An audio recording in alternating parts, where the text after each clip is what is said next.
Ano kaya ang mangyayari sa buhay natin ngayong 2024? Surprise! Di natin alam eh. Well, siguro isa sa mga makakasagot dyan ay ang Facebook. Makikita natin sa Facebook, mayroong mga predictions, di ba? This year, magkakajowa ka ng AFAM. Mga ganon.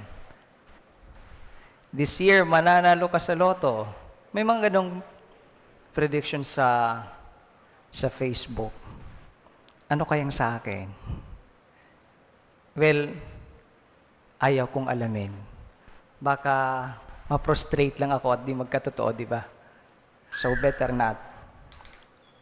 As we start 2024, we say thank you sa Panginoon for the year 2023. And for the year 2024, we ask God na sana'y gabayan niya tayo ngayong taon. Tayong lahat. Sana'y gabayan niya tayo. Ang ating mga pagbasa today ay napakaganda. It's very timely. Lalo na first day of the year. 3 bagay po. Una, sa first reading, inyo pong narinig ang pagbabasbas. God is blessing us. Pinabasbasan po tayo ng Diyos. Ang salitang blessing, galing siya sa Latin na salita na benedicere. 2 words po siya na pinag-isa. Bene means good or well, plus dicere, diction, to speak. So pag sinasabing blessing, to speak well of. Ibig mo sabihin, well, since yung first reading ay pagbabasbas ng Diyos sa ating lahat, ibig mo sabihin na God is speaking well of us, all of us for this year. Ano ang sabi niya? Pagpalain kayo nawa ni Yahweh at ingatan. Pagningningin ni Yahweh ang kanyang mukha sa inyo at magbagandang loob sa inyo. Bigyan po niya kayo ng kapayapaan. Anong gusto nyo? Prediction o blessing? Di ba? Blessing. So that's the first thing.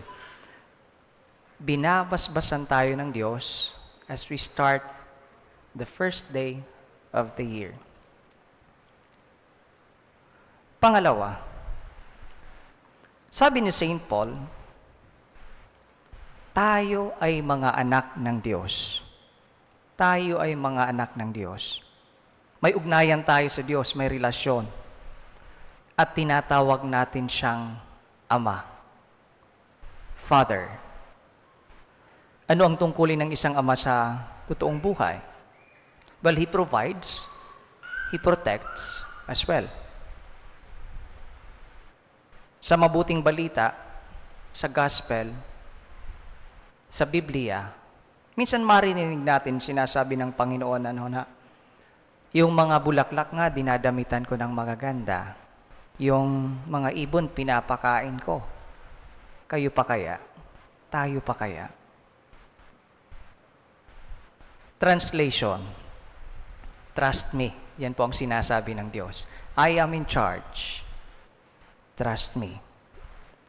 Huwag po masyadong mag-alala. Pero hindi naman po sinasabi ng Diyos na huwag na kayong magtrabaho. Di ba? He said, huwag mag-alala. Kailangan pa rin magdasal, kailangan magtrabaho, kailangan magsipag sa buhay. So that's the second thing. Mayroon tayong Ama. Third, para ipakita niyang mahal niya talaga tayo, nananahan po siya sa atin. Ibig pong sabihin, God is not distant. Hindi po siya malayo. He is with us. Emmanuel. Hindi lang nananahan, kundi patuloy niya tayong inililigtas sa pamamagitan ni Kristo through Jesus.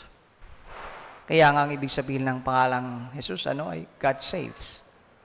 God saves.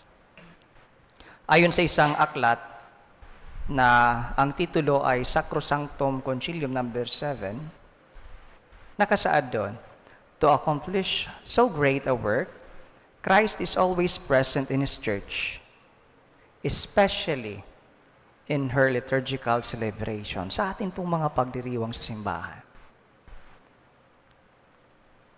Tatlong bagay. And it is very consoling to know that today, first, God is blessing all of us. Binabasbasan tayo. That today, He is telling us that He is our Father. We can approach Him anytime. And He is also telling us na He is not distant.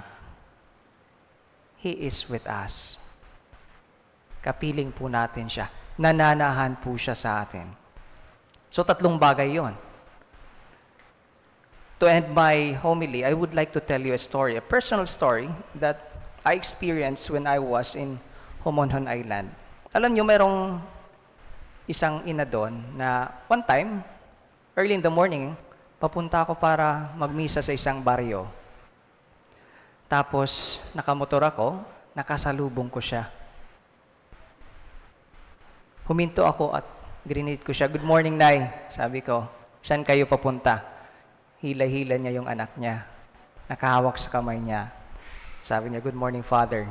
Ako po'y papunta sa school.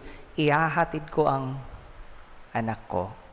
Well, sabi ko, wala namang extraordinary sa nanay na inihatid ang isang anak sa school. But what was different in this story is that itong nanay na ito ay 100% bulag. At ihahatid niya ang kanyang anak sa school. That is the language of love.